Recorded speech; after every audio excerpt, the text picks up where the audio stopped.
Sentir. Bienvenidas y bienvenidos, gracias de nuevo por estar en este programa y gracias a la comisionada Esmeralda Arosemena de Troitiño, que es la relatora para México de la Comisión Interamericana de Derechos Humanos. Gracias, Esmeralda, por estar en este estudio, en este programa. Gracias por su visita.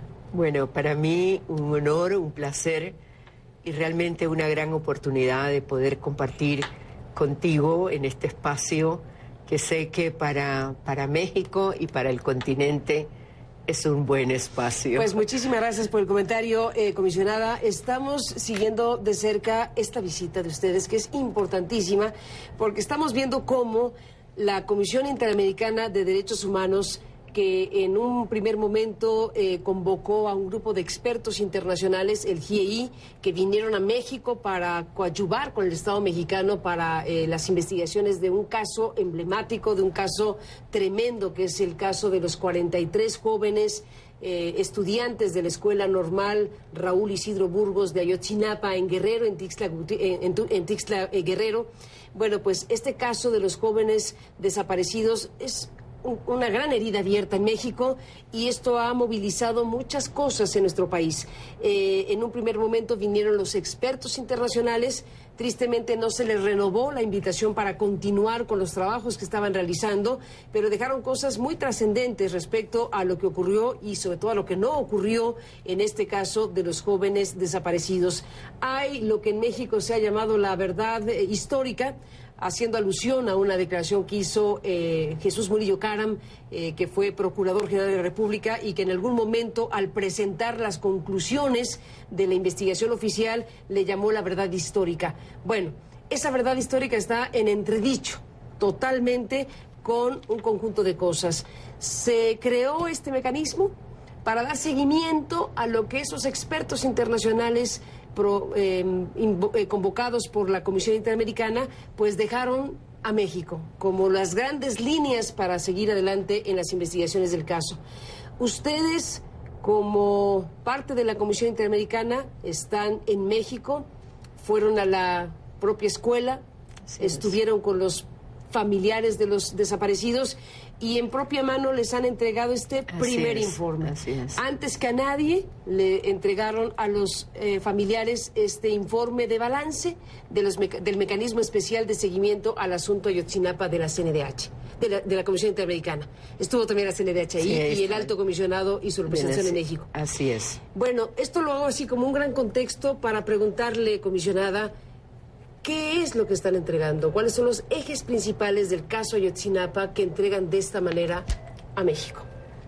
Mira, el informe que hacemos, que representa un año de evaluación del mecanismo de seguimiento a las recomendaciones que dejó el GIEI como parte de la responsabilidad de la Comisión en seguimiento a nuestra medida cautelar que se les había otorgado a los 43 jóvenes de Ayotzinapa y que el GIEI daba unas líneas de trabajo. Cuando el GIEI concluye, porque no se les renueva su mandato, lo que la Comisión logra hacer es que el Estado mexicano aceptara una continuidad que nos comprometía a la Comisión a darle el seguimiento a estas acompañar al seguimiento de las investigaciones que seguían a cargo de la autoridad investigativa del caso. Entonces, nosotros logramos en el 2016 que se estableciera, luego que cierra el GIEI, que se estableciera este mecanismo. Y entre los compromisos de este mecanismo era establecer entonces una hoja de ruta, un cronograma de acciones de trabajo, encuadrando en ese cronograma las recomendaciones del GIEI, es decir, los puntos medulares, que es fundamentalmente búsqueda para encontrar a los 43 muchachos. El punto central, investigación coherente, integrada, no dispersa, investigación de todas las líneas que el GIEI identificaba para investigar. En eso estamos identificando cuál fue la actuación de la policía municipal, cuál fue la actuación de la Policía Federal, cuál fue la actuación del Ejército, para poder ensartar las distintas piezas de la investigación.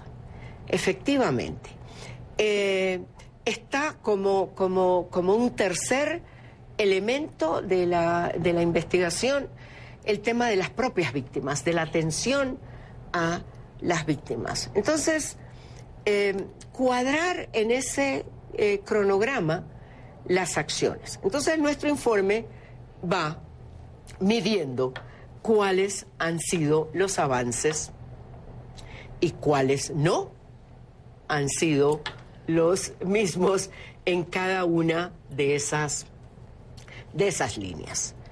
Entonces, nosotros encontrábamos que una cosa que se les ha marcado de una manera muy puntual es que el GIEI, para conectar inmediatamente con lo que señalabas en el inicio, logra identificar como expertos en la temática, pero también con la colaboración de equipos especializados en antropología forense, el tema de la llamada, yo no me gusta usar el concepto de verdad histórica. De lo que se trata es irónico, es una manera... Es una línea de investigación que se marcó, una tesis, una teoría del caso. O llamada verdad oficial. Así se entiende. Sí, exactamente. Entonces, es la teoría del caso de acuerdo a esta posición que fue descartada por los expertos. Ese es un tema esencial, Esmeralda, desde luego. Ustedes llegan a México a presentar este primer informe de balance. Llegan en el momento en que está de salida el gobierno de Enrique Peña Nieto, está en sus últimos meses de gestión.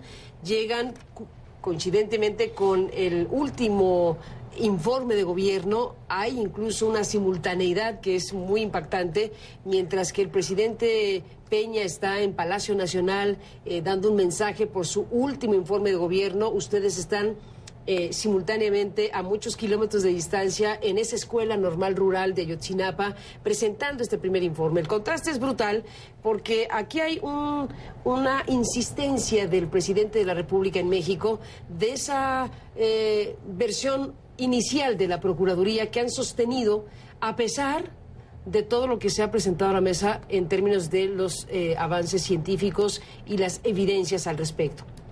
Déjeme, comisionada, recuperar que es uno de los mensajes del presidente Peña Nieto y regreso para escuchar su opinión. Es donde Enrique Peña Nieto, en estos spots que ha estado difundiendo en cadena nacional, pues ha hablado de los temas que han marcado su sexenio. Evidentemente el tema Ayotzinapa marca el sexenio de Peña Nieto, pero él insiste en esa verdad que ha sido descartada, como usted dice. Déjeme que corra el video y escucho su opinión. La PGR atrajo lo que era un tema del orden local en el estado de Guerrero para ver qué había ocurrido con los jóvenes que estaban desaparecidos. De ahí vino una investigación profunda y amplia, y más cuando evidentemente se generó un eco ante la demanda muy sentida y justa de los padres de familia por saber qué había pasado con sus hijos. La investigación ahí está, evidentemente ante la negativa y el rechazo de los padres de familia por aceptar los alcances de la investigación realizada por la Procuraduría General de la República, en donde había evidencias claras y contundentes de que muy lamentablemente los 43 jóvenes habían sido incinerados por un grupo delincuencial que operaba en el estado de Guerrero. Fue necesario incluso abrir la investigación a una Comisión Interamericana de Derechos Humanos para que integrantes de esta comisión pudiera conocer la investigación que había realizado la Procuraduría. En lo personal y con el dolor que causa y con lo que significa la pena para los padres de familia, yo estoy en la convicción de que lamentablemente pasó justamente lo que la investigación arrojó. Sé que lamentablemente la pérdida de un hijo no hay forma de repararla. Son hechos que nunca más se deben repetir en nuestro país. Me quedo con la insatisfacción de aquello que no se logró atender suficientemente y será un gran reto para la próxima administración, es en el ámbito de la seguridad. Esto es lo que dice el presidente de la República. Está en la convicción de que ocurrió lo que dice la investigación de la Procuraduría, es decir, que los 43 jóvenes estudiantes fueron incinerados en ese basurero de Copula. El presidente cierra su gobierno diciendo que esa es su convicción. Es lamentable, realmente no puedo decir otra cosa, porque van a cumplirse 4 años de los sucesos. Y en estos 4 años, las investigaciones, ese fue el primer planteamiento, pero que la posición de la comisión, cuando le dice al Estado mexicano que tenemos el interés de coadyuvar con México para que este caso, que representa un caso emblemático, decimos, pero es un caso de una fuerza que impacta no solo a México, es un caso que impacta al continente. El tema de la protección de un grupo de jóvenes que estudian para ser educadores, para enseñar. Entonces, con esta connotación de dignidad de la persona humana. Entonces, la comisión comparte con México este mensaje, esta idea de tenemos que sacar la verdad de este caso. Y se crea entonces el GIEI. Gente de un altísimo nivel de experticia forense, pero no se quedaron el grupo, sino que también intervinieron otros expertos. Exactamente. Entonces, estos años de investigación, los primeros que fueron dirigidos por el GIEI, entrando a la coadyuvancia de la investigación, lo que determina es, con las experticias científicas, que es imposible científicamente la incineración de 43 cuerpos en un lugar que se revisa con detalle. Mira, yo quemo una basura en mi patio, que quiero, he cortado un poco de ramas, de limpiar, y el área en la que he producido el fuego de unas ramas me afecta el espacio adyacente. Eso está debidamente identificado. Pero entonces, allí el tema, vamos a ver, 4 años, que los convirtieron en cenizas. Encontraron un residuo en una bolsa, una investigación que resultó irregular. Así se determinó la irregularidad de la captación de una prueba que se llega a determinar que es un hueso de uno de los chicos. Pero y el resto. Esmeralda, déjeme hacer una pausa y regresamos en esta conversación. Volvemos en un instante más.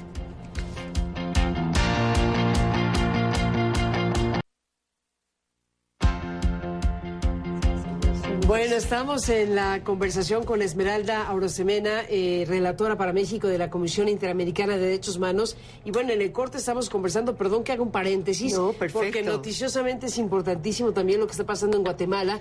Déjeme, y usted conoce el tema perfectamente. Sí, porque soy relatora de Guatemala también. Es relatora de Guatemala, relatora de México, sabe lo que está pasando con la CICIG. Y bueno, el tema aquí es que las autoridades guatemaltecas informaron hoy al secretario general de la ONU que han prohibido al comisionado Iván Velázquez de la Comisión Internacional contra la Impunidad en Guatemala la entrada a Guatemala por cualquier lado. O sea, impiden que entre a Guatemala Iván Velázquez. O sea, no podrá ir ni por sus cosas. Ni por sus cosas. Es impresionante. La CICIG y su comisionado desempeñan, bueno, un papel muy importante, como sabemos, en este proceso para Guatemala. La Secretaría de la ONU tiene serias dudas sobre esta decisión que actualmente está revisando y que no parecen ser consistentes con el acuerdo sobre el establecimiento de la CICIG. Bueno, vamos a seguir de cerca esto, pero el secretario general le ha pedido al señor Velázquez que continúe al frente de la CICIG desde fuera de Guatemala hasta que haya más claridad sobre la situación. Alienta al gobierno de Guatemala, la ONU, a que continúe buscando una solución mediante el diálogo en el marco del artículo 12 del acuerdo por el que se establece la CICIG. Así que le está diciendo a Iván Velázquez que siga siendo el representante de la CICIG fuera de Guatemala. Es que el tema ahí es que hay una primera, y hubo un comunicado de la comisión, hay un primer pronunciamiento del gobierno de Guatemala señalando que terminaba el mandato. Pero el mandato termina en septiembre del 2019. Entonces, ahora la situación bueno, puede ser que quiera cambiar quién es el comisionado, pero ¿cómo no lo van a dejar entrar? Es no contrario. lo puede cambiar Guatemala no, es contrario, tampoco lo puede hacer por sí misma. Pero bueno, ya estaba pensado, el mandato termina en el 2019 y se acaba CICIG Guatemala, ¿no? Es con los efectos que eso nosotros sabemos puede tener. Pero con esto, lo que yo siento es que se adelanta toda una decisión. Se anticipa violentamente. Violentamente, porque declarar que la persona el comisionado es una amenaza para el país es realmente peligroso. Es muy grave y bueno, pues está el propio proceso dentro de Guatemala para el presidente que está ahora, bueno, pues en un proceso complicado que seguiremos de cerca desde luego, pero bueno, por lo pronto destacamos hoy con la comisionada para México y para Guatemala, vaya coincidencia, de la Comisión Interamericana de Derechos Humanos con este anuncio que ya se confirma de la prohibición de que siquiera entre a Guatemala. Regrese, porque como salió... Había ido a Washington, ¿no? Había ido a Washington. Y ya no puede regresar a Guatemala en este momento. Muy fuerte. Bueno, este tema lo seguiremos de cerca, por supuesto. Bueno. Déjeme retomar el hilo, que se nos acaba el tiempo y hay cosas muy importantes. Así como vemos a Peña Nieto en México insistir en lo que usted dice que se descarta como posibilidad real de que los chicos hayan sido incinerados en ese basurero de Cocula, llama la atención y es junto con pegado, en pocas palabras, el hecho de que el gobierno mexicano haya decidido impugnar de todas las maneras posibles una resolución judicial muy trascendente en México que emitió un colegiado en Tamaulipas, resolviendo 4 amparos, acabó haciendo una sentencia extraordinaria en todos los sentidos, que ordena la creación de una comisión de investigación para la verdad y la justicia en Ayotzinapa, es decir, replantear la investigación del caso Ayotzinapa, haciendo una crítica gravísima a la investigación de la Procuraduría General de la República. Particularmente cuando presentábamos el informe, lo hicimos realmente en Washington y le prometimos a los padres que nosotros regresábamos. Como lo hicieron. Exactamente. Pero en esa oportunidad salía la sentencia del tribunal colegiado. Y nosotros reconocíamos, como nos había planteado también las propias autoridades del Estado mexicano, de la importancia que se tiene en los pronunciamientos de la Administración de Justicia. Y muchas de las acciones, actuaciones, diligencias que tiene que resolver, porque el Ministerio Público investiga y presenta acusación. El juez determina si lo que tú planteaste sirve o no sirve para yo consignar a esa persona. Y lo que se nos señalaba es, bueno, la jurisdicción determinará, la esfera judicial determinará. Evaluábamos en ese momento el valor de esta sentencia, el valor porque implica que el sistema judicial puede funcionar para precisamente alcanzar lo que como organismo tiene en mandato constitucional, la tutela de los derechos de todos sus ciudadanos. Entonces, la evaluación que se ha hecho por parte de la Procuraduría, no sé cuántos recursos hay, pero tengo entendido que hay un número importante. Tengo también entendido que esto está hoy en manos de la Corte Suprema de Justicia. Yo en una primera evaluación señalaba lo inatacable de esta... Era revisión de amparo. De esta decisión. Estaremos en un pendiente importante para que la Corte Suprema haga una evaluación de lo que representa este bombardeo, para decirlo de alguna manera, de los recursos. Que mi primera reacción es, ¿qué representa para la Corte tener que evaluar 200? Es realmente una presión muy complicada. Pero tenemos una gran expectativa. El tema de la evaluación que se hace de las irregularidades, y tú lo has dicho muy bien, Carmen, reconducir la investigación que ese es el y que el GIEI hizo identificación de algunas cosas que habían que enderezarse y que en estos 2 años esto es lo que hemos estado tratando de establecer con el equipo de la investigación. Así es. Bueno, nos faltó tiempo porque este tema sigue siendo muy importante. Se nos acabó el tiempo. Regresaremos a decir adiós. Pero por lo pronto, gracias por estar aquí. Volvemos en un instante más. Bueno. Tiene lo suyo. Sí. Bueno, se acabó el tiempo. Esmeralda Arosemena, muchísimas gracias por estar aquí y hasta la próxima. Bueno, gracias por estar aquí. Un abrazo y gracias por estar aquí. Seguiremos hablando, si me lo permite. Buenas noches y hasta mañana. Se acabó el tiempo.